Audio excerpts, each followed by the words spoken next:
Hi friends, இன்றைக்கி என்ன வீடியோனா Sunday mini vlog தான். ஈவினிங் என்ன நாங்கள் பண்ணுறோன்ட்டு சரி காஃபி போட்டு குடிக்கலாம் அப்படின்னு தோணுச்சு. அப்படியே எனக்கு வெங்காய போண்டா சாப்பிட்ணுன்னு தோணுச்சு. நம்மளுக்கு எப்பவுமே தோணாதானே நம்ம எதனா செய்வோம்.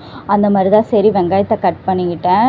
நல்ல சின்ன வெங்காயமாக 3 வெங்காயம், பச்சை மிளகா, அது கூட சோம்பு, சீரகம், மஞ்சத்தூள், கடலை மாவு, அப்புறம் கொஞ்சோண்டு அரிசி மாவு போட்டு நம்மளுக்கு எந்த பதத்தில் வேணுமோ அந்த மாதிரி நம்ம பிசைஞ்சிக்கணும்.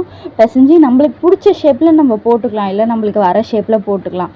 போட்டுட்டு பக்கத்துலேயே அப்படியே காஃபிக்கு பால் சூடாக்க போட்டுட்டு நம்மளுக்கு பிடிச்ச ஷேப்பில் போட்டு எடுத்து காஃபி போட்டு நல்லா சூடாக அந்த ஈவினிங் சாப்பிட்டு சூப்பராக போச்சு. உங்கள் யாருக்கெல்லாம் இந்த மாதிரி காம்பினேஷன் பிடிக்கும்னு கமெண்ட் பண்ணுங்கள். அதே மாதிரி உங்களுக்கு எப்படி சண்டே ஈவினிங் போச்சுன்னு கமெண்ட் பண்ணுங்கள். அவ்வளோதான், ரெடி ஆகிடுச்சு. எல்லோரும் வாங்க சாப்பிட்லாம். ஃபஸ்ட்டு நம்ம அகிலாக்கு டேஸ்ட் பண்ண கொடுத்து அவனை டெஸ்ட் பண்ணிவிட்டு அதுக்கப்புறம் நம்ம சாப்பிட்லாம். ஓகே, பாய்.